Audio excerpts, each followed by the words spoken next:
Yang berbahagia, acara selanjutnya yakni motivasi dan kiat-kiat menghafal Al-Quran, keistiqomahan dan menjaga hafalan oleh Ustadz Muhammad Sultan Hadi Tejo Arum.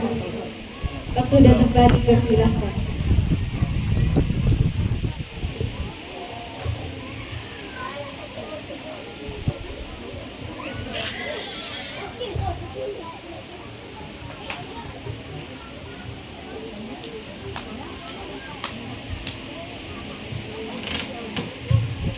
Assalamualaikum warahmatullahi ta'ala wabarakatuh. Alhamdulillahirabbil alamin wa bihi nasta'in ala umuri dunya waddin wassalatu wassalamu ala asyrafil anbiya'i wal mursalin sayyidina wa maulana Muhammadin wa ala alihi wa sahbihi ajma'in. Alhamdulillahi wa kafa wassalatu wassalamu ala rasulihil mustafa Sayyidina wa maulana Muhammadin wa ala alihi wa sahbihi ahlas sidqi wal wafa. Allahumma salli ala Sayyidina Muhammad wa ala alihi wa sahbihi analu bisiriha hifdzil Qur'an wal amal bih warzuqni minhu ilman munirah wa sallima tasliman katsira. Amma ba'du. Pertama-tama marilah kita panjatkan puja dan puji syukur atas kehadirat Allah yang Maha Kuasa, berkat ridho dan pertolongannya sehingga kita dapat berkumpul di acara pagi hari ini dengan keadaan sehat walafiat. Kedua kalinya sholawat serta salam tetap kita curahkan atas kehadirat baginda Nabi kita, Nabi besar Muhammad Sallallahu Alaihi Wasallam, beserta kepada para keluarganya, para pengikutnya dan juga para sahabatnya. Semoga semua kita diberikan syafaat di hari kiamat nanti. Sebelumnya saya ucapkan terima kasih kepada segenap partisipan acara pada pagi hari ini, kepada kepala yayasan, kepada pembina yayasan dan juga kepada kepala RT, RW dan juga warga setempat, kepada wali santri dan juga kepada para ustadz dan ustadzah pengajar Islamic Al-Fatih School. Izinkan saya memberikan sedikit motivasi terkait hafalan Al-Quran. Perlu kita ketahui, Al-Quran merupakan sebuah mujizat dan anugerah terbesar yang diberikan oleh Allah Subhanahu wa Ta'ala kepada baginda besar Muhammad Sallallahu Alaihi Wasallam melalui perantara malaikat Jibril, yang dibuat untuk sebagai pedoman hidup dan juga petunjuk dan juga membedakan perkara yang hak dan juga yang batil, sebagaimana Allah telah menjelaskan dalam firman-Nya dalam surat Al-Baqarah ayat 183 yang berbunyi, Bismillahirrahmanirrahim, Syahrul Ramadan alladzi unzila fihi al-Qur'an hudal linnas wa bayyinatin minal huda wal furqan. Kemudian Allah menjelaskan kembali dalam surat Al-Hijr ayat 9 yang berbunyi, Bismillahirrahmanirrahim, Inna nahnu nazzalna dzikra wa inna lahu lahafidun. Sesungguhnya kamilah yang menurunkan adzikra. Adzikra di sini Al-Quran, dan juga kami pula yang memeliharanya. Dalam konteks ini, para ulama bersepakat berdasarkan tafsir Kementerian Agama, ayat ini menjelaskan tentang kemurnian dan kesucian isi Al-Quran itu selama-lamanya bakal tetap murni. Tidak ada yang bisa menggantinya, tidak ada yang bisa merubah, menambah, mengurangi isi Al-Quran. Karena Allah sendiri telah berjanji dalam firman-Nya. Maka peran sebagai penghafal Al-Quran itu sangat penting di era masa ini, karena banyak sekali fenomena yang terjadi pada saat ini. Orang yang ingin merubah isi Al-Quran, orang yang ingin memalsukan isi Al-Quran. Maka sebegitu penting peran seorang penghafal Al-Quran pada masa saat ini. Kemudian dijelaskan juga keutamaan seorang penghafal Al-Quran, diantaranya yang pertama yaitu mendapat pahala yang berlimpah. Kenapa demikian? Karena telah dijelaskan dalam hadis yang diriwayatkan oleh Imam At-Tirmidzi dan juga dari sahabat Ibnu Mas'ud, qala Rasulullah Sallallahu Alaihi Wasallam, bahwasanya Rasulullah Sallallahu Alaihi Wasallam itu bersabda, Man qara'a harfan min kitabillah, barang siapa yang membaca satu huruf saja dalam kitab Allah di sini Al-Quran, falahu bihil hasanah, maka bagi para pembaca Al-Quran itu sebuah kebaikan. Wal hasanatu bi asyri amthaliha, dan juga kebaikan itu akan dilipat gandakan sebanyak 10 kali. La aqulu alif lam mim harf. Aku tidak mengatakan bahwasanya alif lam mim itu satu huruf, walakin akan tetapi alifun harf, wa lamun harf, wa mimun harf. Jadi di sini alif itu satu huruf, lam satu huruf, dan mim satu huruf. Itu dihitung sebanyak 10 kebaikan. Jadi kita bayangkan, ketika kita menjadi seorang penghafal Al-Quran, kita setiap hari berusaha untuk menghafal Al-Quran, berusaha untuk memurojaah hafalan Al-Quran dengan cara mengulang-ulanginya sebanyak yang kita peroleh dalam kesehariannya. Itu kita bayangkan berapa banyak pahala yang kita dapatkan. Kemudian keutamaan yang kedua sebagai penghafal Al-Quran itu menjadi sebaik-baik manusia di sisi Allah, sebagaimana yang diriwayatkan oleh Imam Al-Bukhari dari sahabat Uthman bin Affan, bahwasanya khairukum man ta'allama al-Qur'ana wa 'allamah, bahwasanya sebaik-baik di antara manusia yaitu orang yang belajar Al-Qur'an dan juga mengajarkannya. Kemudian kemuliaan yang didapatkan oleh seorang penghafal Al-Qur'an yang ketiga yaitu mendapat syafaat dalam hari kiamat nanti. Kenapa demikian? Sebenarnya hadis ini itu sudah ditempelkan ketika saya dulu setoran di pondok dulu. Dalam buku setoran itu ada hadis ini. Hadis tersebut diriwayatkan oleh Imam Muslim yang berbunyi, Iqra'ul Qur'an fa innahu ya'ti yaumal qiyamah syafi'an li ashabi. Iqra'ul Qur'an, bacalah Al-Qur'an. Fa innahu ya'ti yaumal qiyamah, sesungguhnya Al-Quran itu akan datang pada hari kiamat syafi'an li ashabi, memberi syafaat bagi para pembacanya.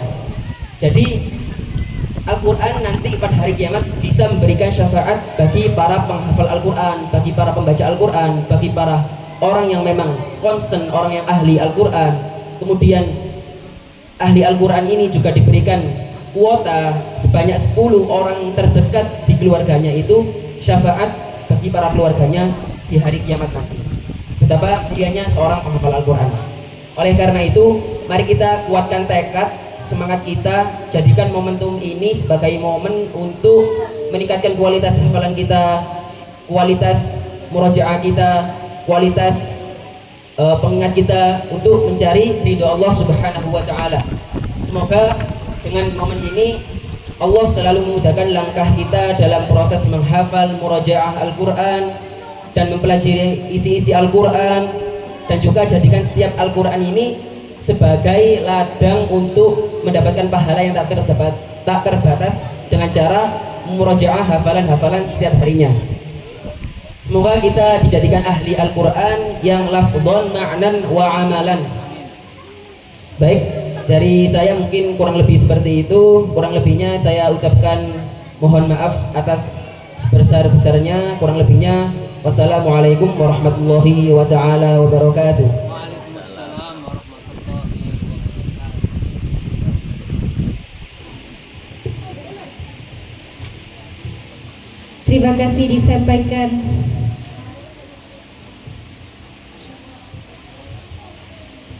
Memasuki acara terakhir yakni Mau'idah Hasanah yang akan dibawakan oleh Ustaz Ridwan Ma'ruf. Waktu dan tempat dipersilakan.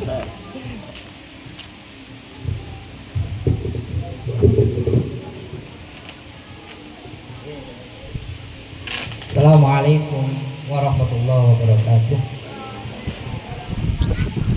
Gimana ibu-ibu, bapak-bapak, masih semangat? Semangat geng? Alhamdulillah.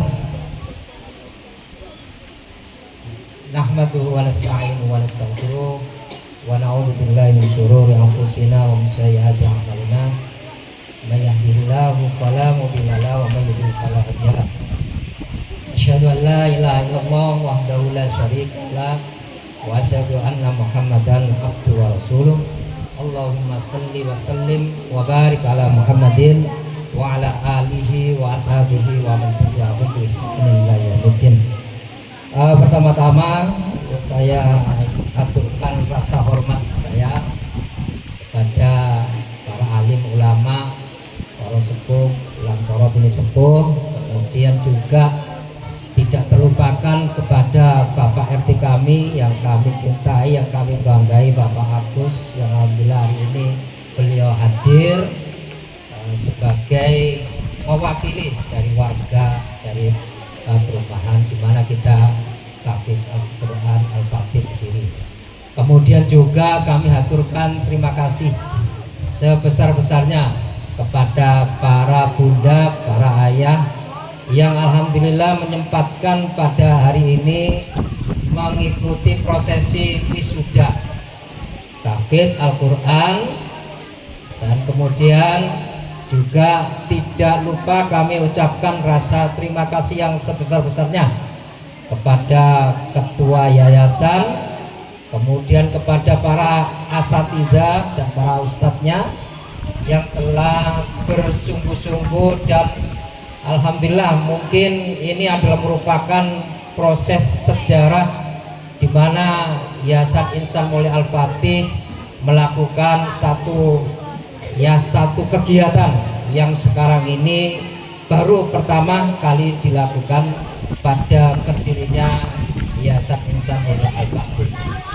Baik Bapak-bapak, Ibu-ibu yang dirahmati Allah Subhanahu wa taala, mungkin saya tidak memberikan banyak tausiah. Mungkin Bapak-bapak, Ibu-ibu bisa melek di YouTube untuk kajian-kajian tentang parenting.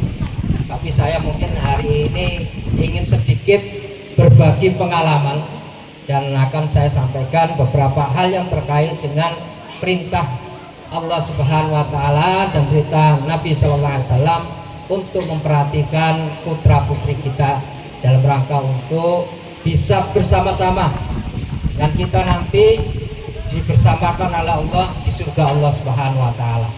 Amin ya rabbal alamin. Ada sebuah kisah menarik yang ini saya kemudian menjadi inspirasi. Yang tadinya saya ini tiba-tiba teringat sebuah kisah seorang anak yang hidup di tengah-tengah keluarga yang begitu sibuk. Begitu sibuknya, ayahnya begitu sibuk ya. Kemudian namun ada satu hal yang menarik. Bundanya ini sangat open, sangat memperhatikan terhadap pendidikan putranya. Singkat kata, karena putranya ini yang sering dijemput itu adalah yang jemput bundanya. Tentu saja putranya ini merasa bertanya-tanya, kemana ayah saya? Ayah saya tidak pernah mengantar dan menjemput saya di sekolah. Tapi kebanyakan di antara sekian teman-temannya ini justru kadang ayahnya, kadang bundanya, kadang ayah bundanya ikut menjemput, tapi aku kok tidak. Ini kemudian memacu ya bundanya untuk menyampaikan hal ini. Menariknya ada satu kisah ini yang membuat saya ikut berpesmilih. Saya berpesmilih mendengar cerita dalam sebuah YouTube ini. Apa yang menjadikan sedih kisah ini? Itu pada saat itu sekolah mengadakan sebuah acara, yaitu acara parenting, di mana sekolah memberikan satu undangan yang harus dihadiri oleh ayah bundanya. Nah, singkat kata, ya, dan program parenting itu yang harus dihadiri oleh ayah bundanya, masing-masing putra putrinya itu ditanya oleh gurunya. Gurunya nanya gini, kamu nanti apa yang kamu akan berikan sama ayah bundamu pada acara nanti? Saya akan memberikan kado macam-macam ayah bunda. Kadonya itu ada yang ya semacam yang menjadikan ayah bundanya itu senang. Dan masing-masing ditanya, kamu apa nanti akan berikan sama ayah bundamu, macam-macam.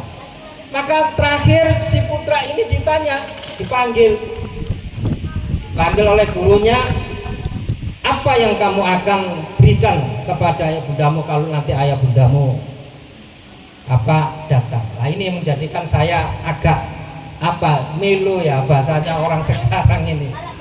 Saya akan membacakan Al-Quran, dan Al-Quran ini saya akan tunjukkan kepada ayah saya agar nantinya saya bisa memberikan mahkota kepada ayahku dan bundaku. Maka sampailah pada acara yang ditunggu-tunggu. Dipanggil satu persatu putra putri. Ini sekolah orang kaya kayaknya ya, karena saya membaca bahwa orang-orangnya super sibuk dan boleh dibilang tingkat ekonominya sangat mapan sekali, sehingga pada detik-detik terakhir putra dari yang tidak dihadiri oleh ayahnya ini itu dipanggil untuk maju ke depan. Dan tiba-tiba dengan tergopoh-gopoh ada seorang laki-laki masuk ke dalam duduk undangan. Dia datang kemudian sangat tergesa-gesa sekali. Maka ketika anaknya itu dipanggil untuk maju ke depan, maka dilihatlah oleh putranya ini ayahnya telah hadir. Anaknya itu merasa senang, dan kemudian ayahnya itu diminta untuk maju duduk di depan. Maka ketika itu sang ayah yang begitu sibuknya, boleh dibilang waktunya untuk cari nafkah, dan itu memang dibenarkan, tetapi seolah-olah tidak ada waktu bagi anaknya ini, tidak ada waktu untuk membersamai anaknya ini.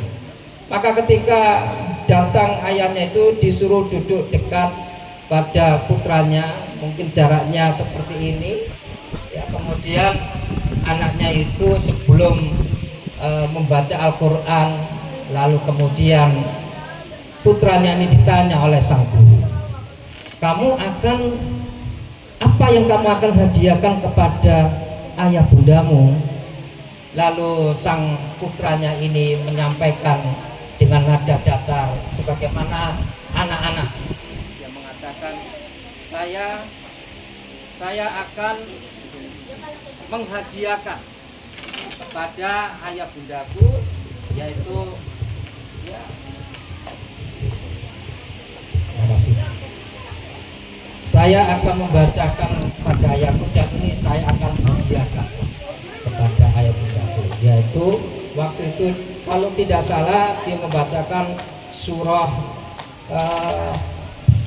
Al-Fatihah barangkali ya, saya lupa itu. Kemudian ketika dibacakan dengan suara yang bagus, yang taksin, itu tidak terasa air mata ayahnya ini menetes deras karena dia tidak sangka putranya ini ternyata bisa melantunkan Al-Quran dengan suara yang begitu bagus, dengan suara yang begitu indah, sehingga pada saat itu para hadirin yang hadir pada waktu itu terkesima, dan tidak ada satupun suara yang berbicara pada waktu, seolah-olah terbius dengan bacaan indahnya anaknya ini.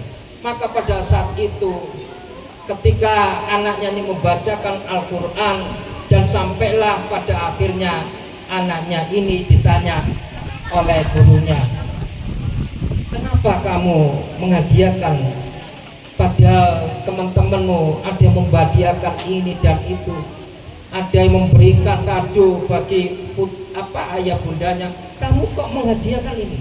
Dengan tiba-tiba putranya yang polos ini menjawab, iya, karena aku rindu kehadiran ayahku, karena aku ingin dengan Al-Quran yang ini aku bacakan, mudah-mudahan menjadikan satu perantara bagiku untuk bisa mengalungkan mahkota di surga nanti untuk ayah bunda. Bapak-bapak, ibu-ibu yang dirahmati Allah Subhanahu wa Ta'ala, kisah ini menginspirasi bagi kita semua.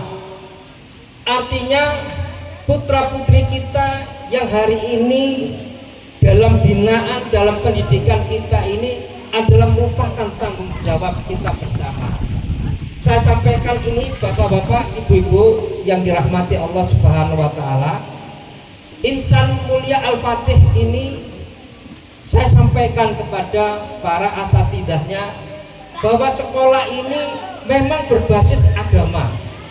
Tetapi yang paling penting Bapak, Ibu, ayah bunda yang dirahmati Allah, yang paling penting kami sampaikan kepada para asatidahnya, sekolah ini harus mengedepankan keramahan terhadap anak-anak.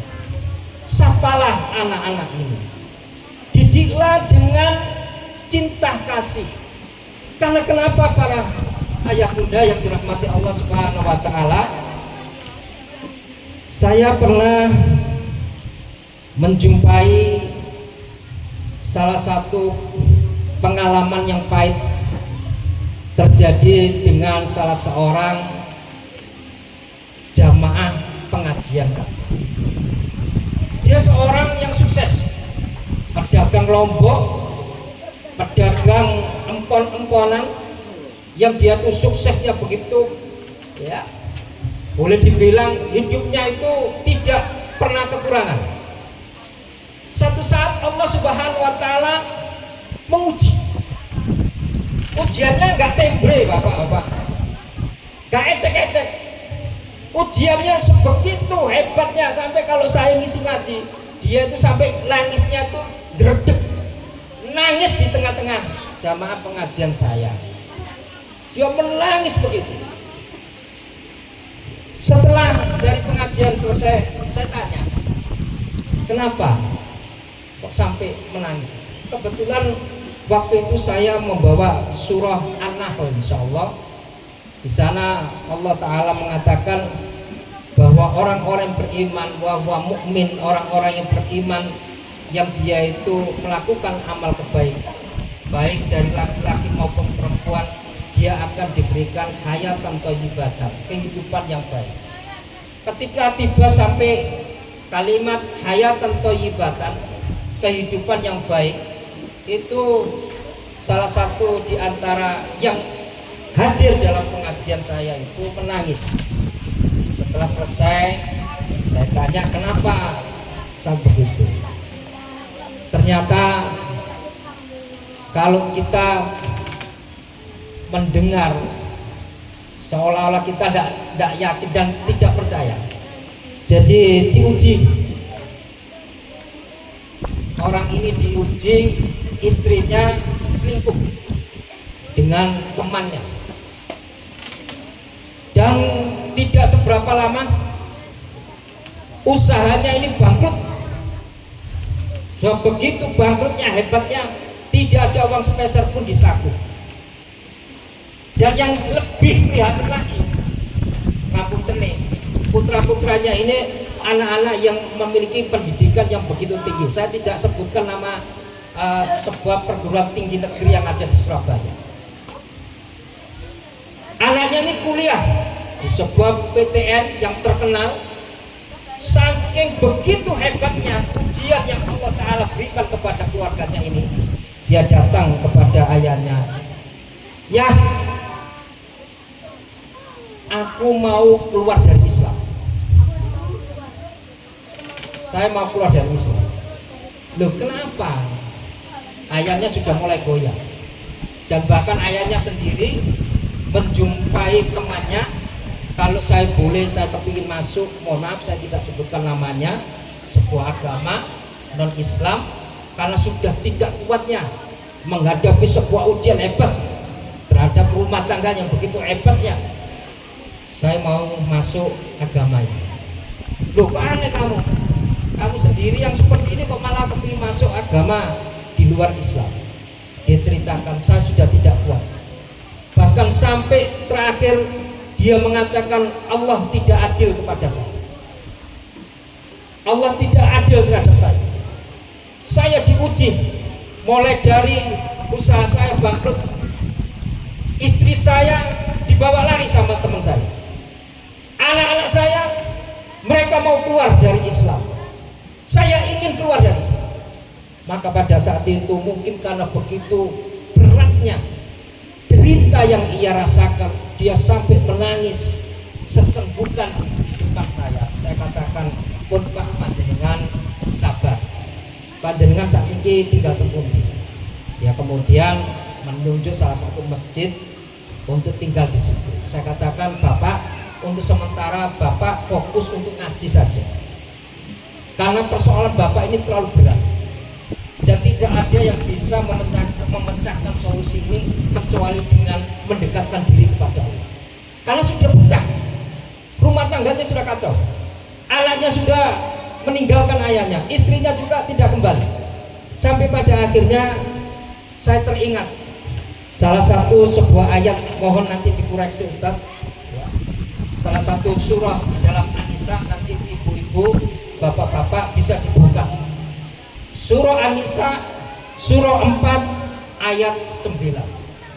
Ini yang menginspirasi saya untuk menyampaikan pada hari ini. Dan saya pada hari ini tidak bermaksud untuk memberikan tausiah, tapi setidaknya sharing terhadap pengalaman apa yang pernah saya lalui. Di sana Allah Ta'ala berfirman, A'udzubillahi minasyaitonirrajim, wal yakhshal ladzina law taraku min khalfihim dzurriyyatan di'afan khafu 'alaihim falyattaqullaha wal yaqulu qawlan sadida.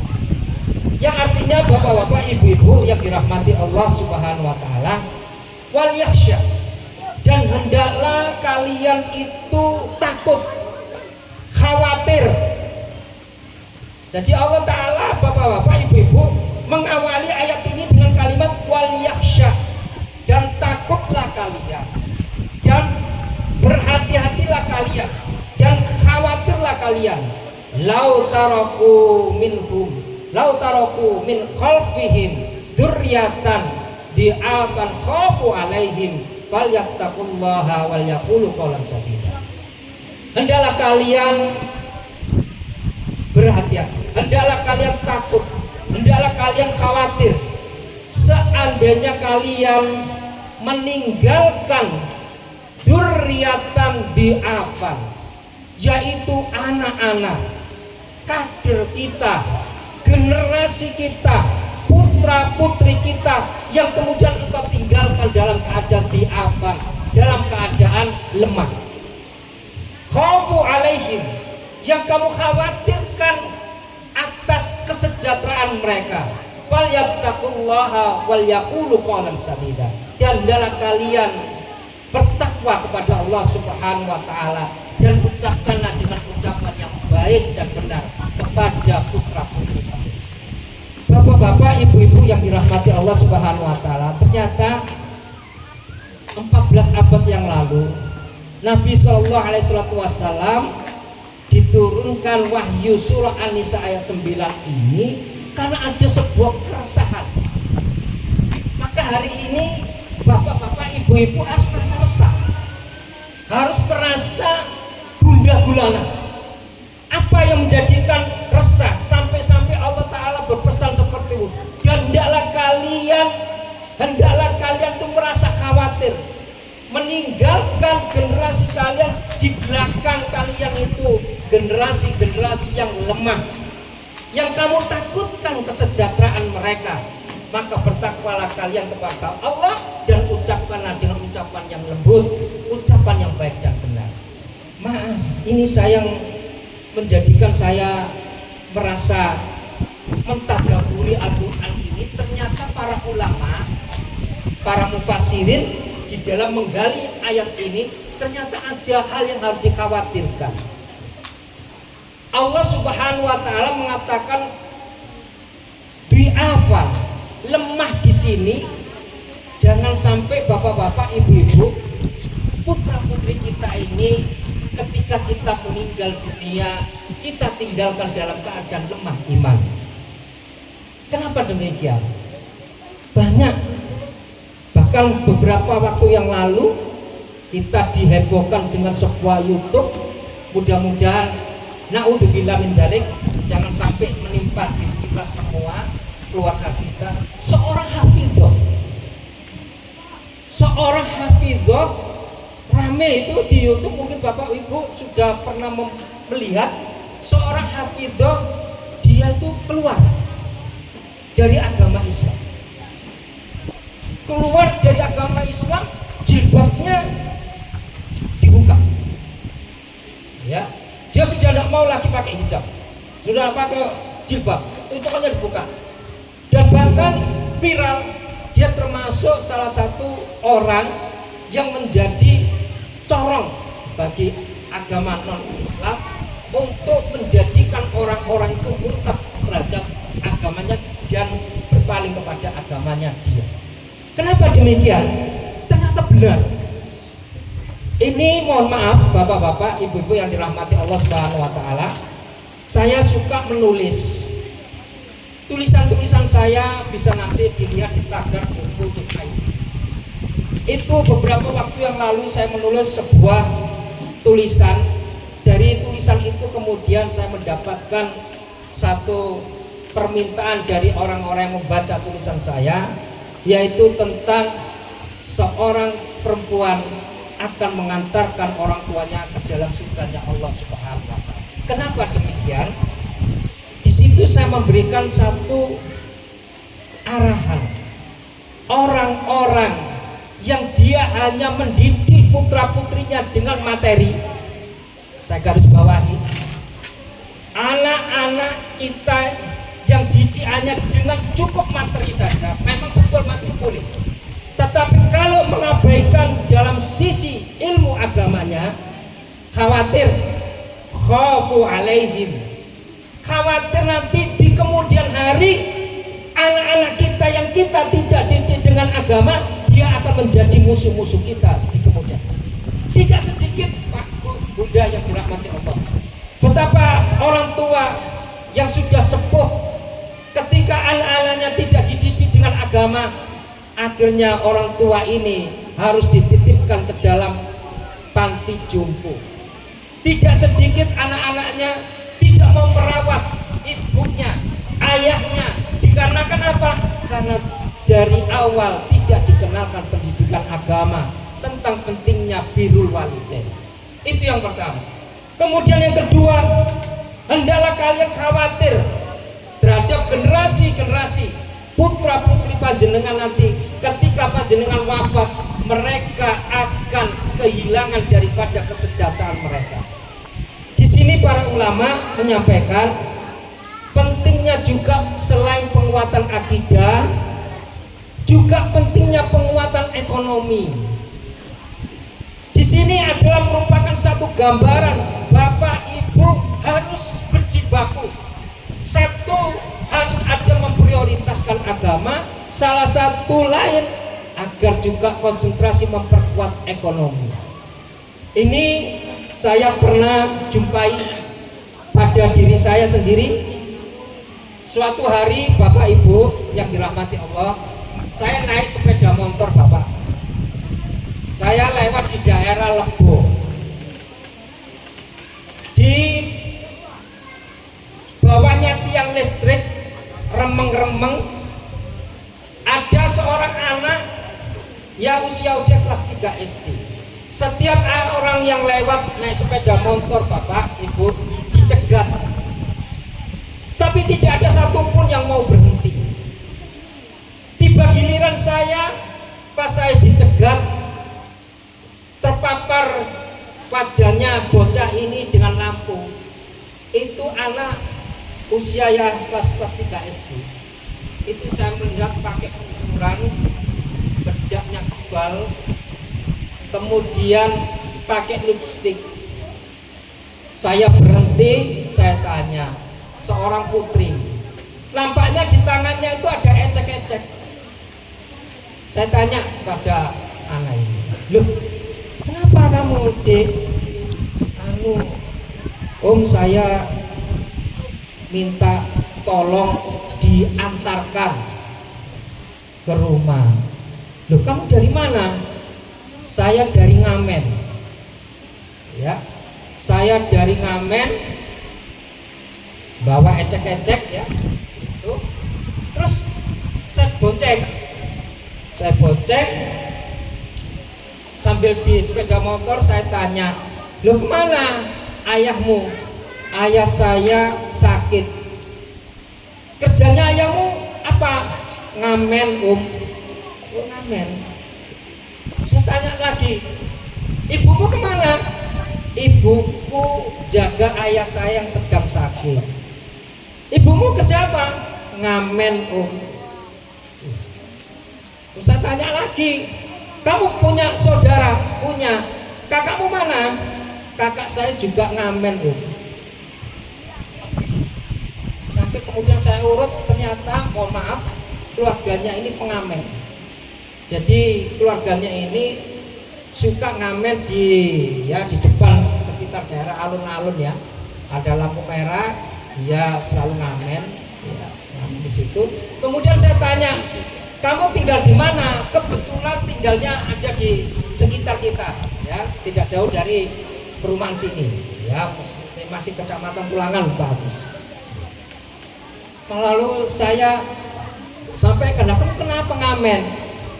"Iya, Om, saya ngamen untuk membayar sekolah."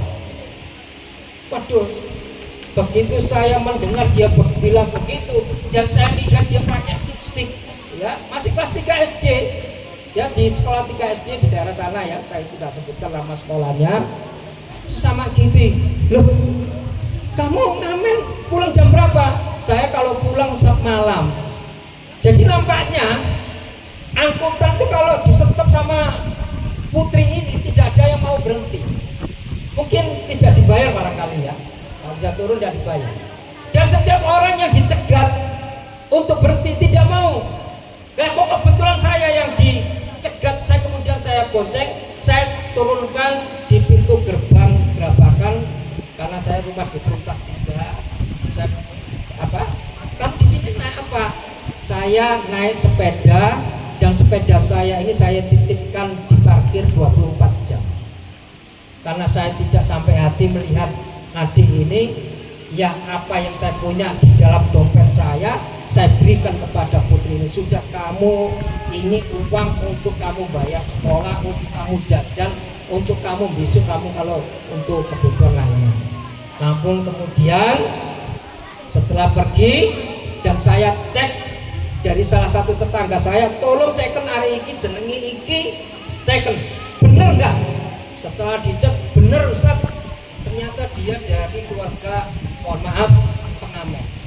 Jadi satu keluarga itu pengamen semua.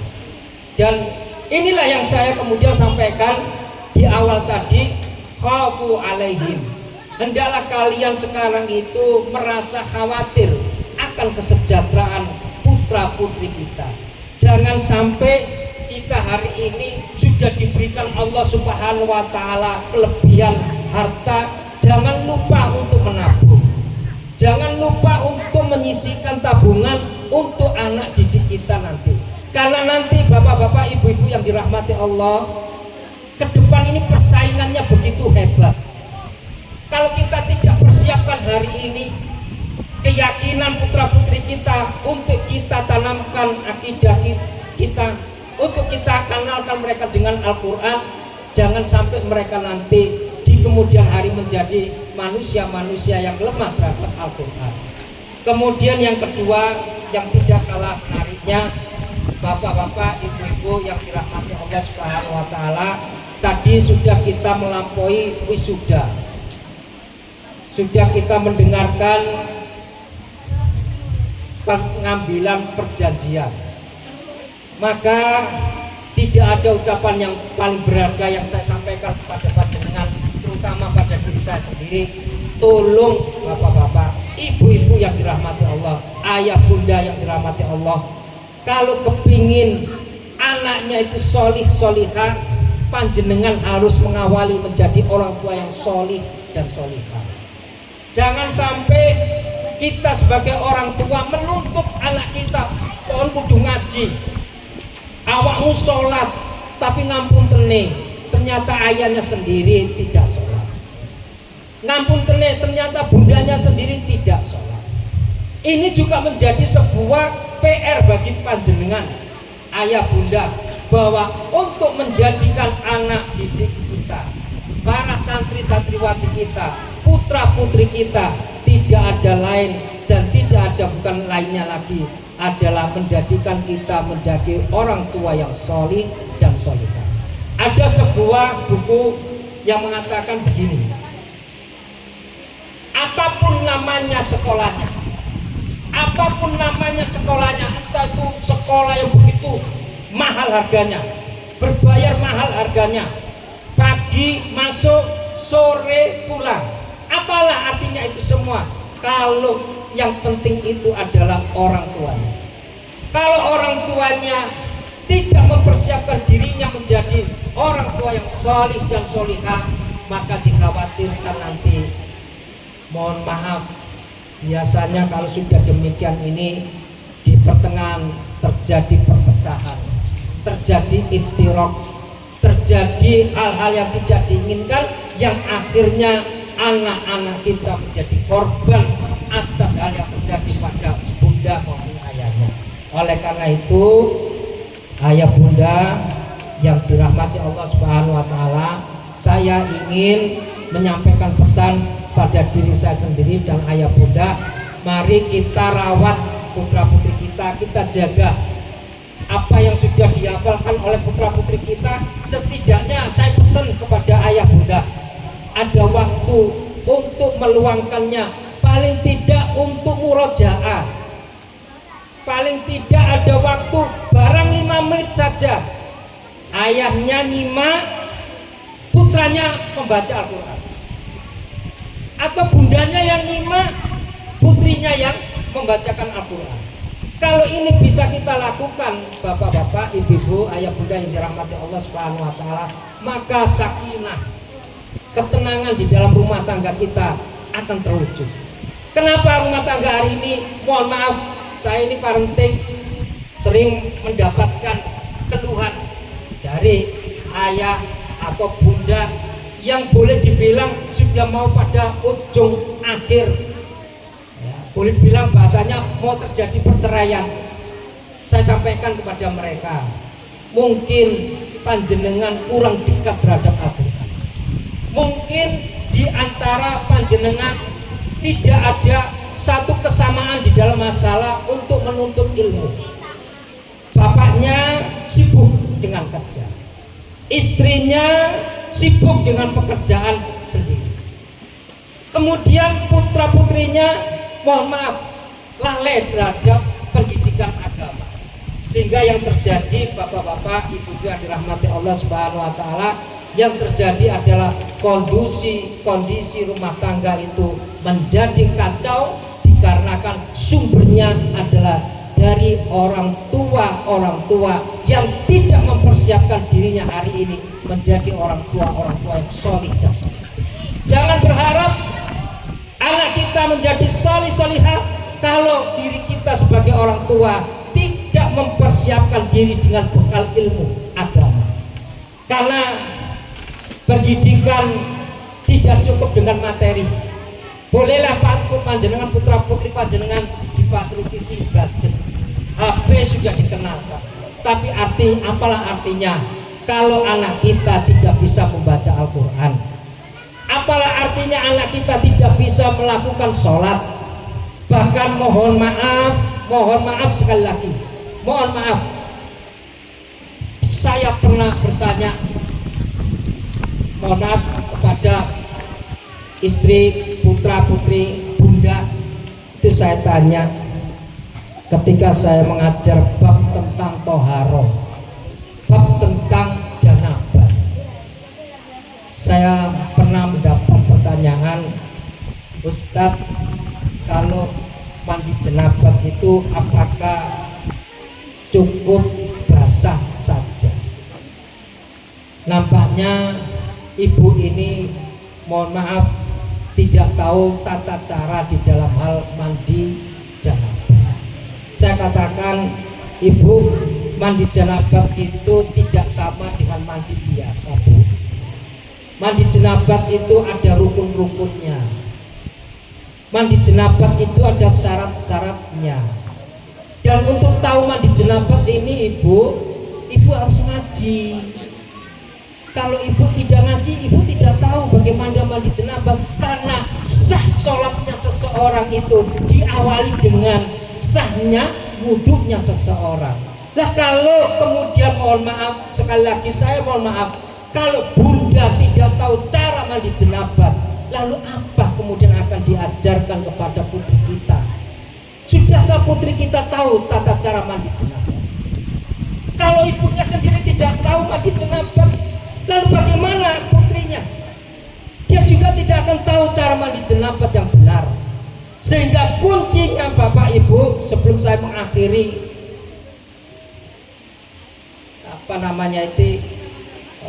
kalau katakan tausiah kok gak pas, ya tukar pikiran, tukar pengalaman, sharing ya. Saya ingin berpesan terutama pada diri saya ya, dengan keluarga saya dan Bapak Ibu hadirin sekalian yang dirahmati Allah.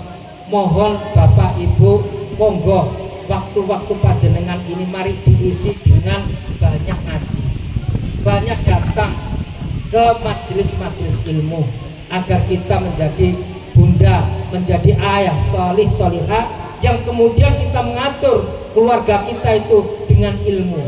Kalau kita tidak mengatur dengan ilmu, saya melihat sendiri, dan saya melihat sendiri di pengalaman yang saya jumpai di lapangan, kebanyakan keluarganya menjadi keluarga yang berantakan. Karena apa? Karena tidak diawali dengan fondasi ilmu agama. Kalau istri, suami sama-sama ngaji, dia akan menjadi sevisi di dalam hal mendidik anak-anaknya. Tapi kalau kemudian di antara suami istri ini tidak ngaji, tidak datang kepada majelis-majelis ilmu, dikhawatirkan nanti ketika tumbuh kembangnya anak-anak ini, dikhawatirkan anak-anak ini menjadi musuh-musuh kita ketika kita menjadi orang yang sudah sepuh, orang yang sudah tua.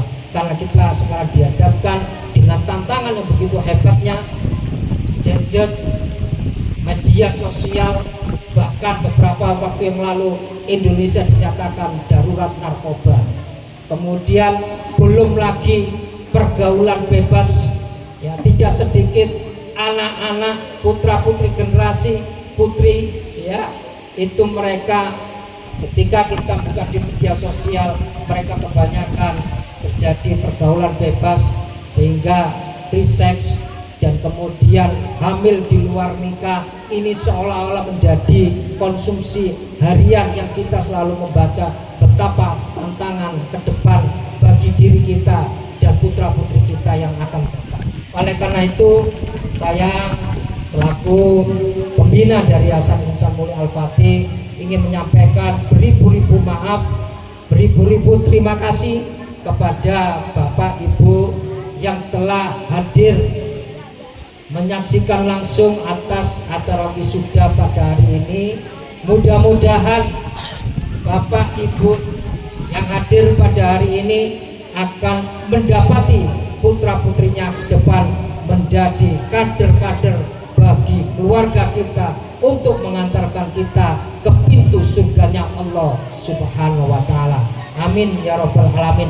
Dan terakhir, saya juga ucapkan kepada Bapak RT, Bapak Agus yang terhormat, yang alhamdulillah hari ini beliau hadir, kemudian juga Bapak Andika selaku pembina, juga Ustazah Vivi dan istri saya yang tersayang Umi Julis, kemudian para asatidzah yang lainnya yang hari ini juga hadir. Mudah-mudahan kita semua yang hadir di sini, Bapak Bunda yang dirahmati Allah Subhanahu wa Ta'ala, setiap langkah kita akan mendatangkan barokah terhadap rumah tangga kita. Amin ya Rabbal Alamin. Mudah-mudahan ini yang bisa saya sampaikan.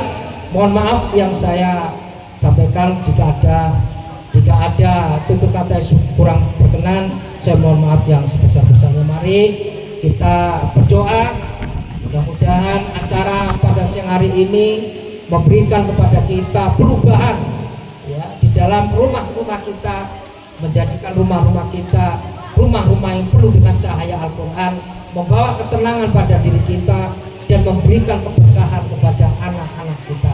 Amin ya Rabbal Alamin. Allahumma sholli wa sallim wa barik ala Muhammad wa ala ali Muhammad. Ya Allah ya Ghafur ya Rahman ya Rahim. Alhamdulillahi Rabbil Alamin. Assalatu wassalamu ala Rasulillah wa ala alihi wa ashabihi wa man tabi'ahum bi ihsan ila yaumiddin. Ya Allah ya Ghafur ya Rahman ya Rahim. Allahumma ighfir lil mu'minina wal mu'minat wal muslimina wal muslimat al ahya'u minhum wal amwat innaka sami'un qaribun mujibud da'wat ya qadiyal hajat. Ya Allah ya Rabb ya Ghafur ya Rahman ya Rahim. Rabbana zalamna anfusana wa illam taghfir lana wa tarhamna lanakunanna minal khasirin. Ya Allah ya Rabb ya Rahman ya Rahim. Rabbana hab lana min azwajina wa dzurriyyatina qurrata a'yun waj'alna lil muttaqina imama. Ya Allah ya Rabb ya Rahman ya Rahim.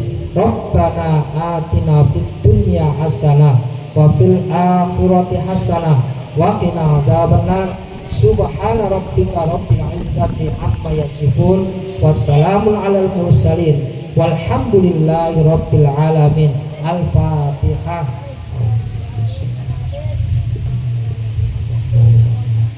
Iyyaka na'budu wa iyyaka nasta'in ihdinas siratal mustaqim.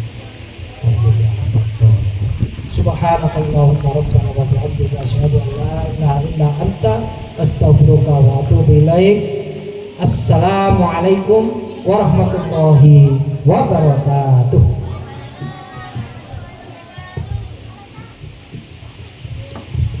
Terima kasih disampaikan. Alhamdulillah acara pada pagi hari ini menjelang siang berjalan dengan lancar. Untuk Dewan Pembina Bapak Andika dan Ustadz Ridwan, terima kasih sudah menyempatkan hadir.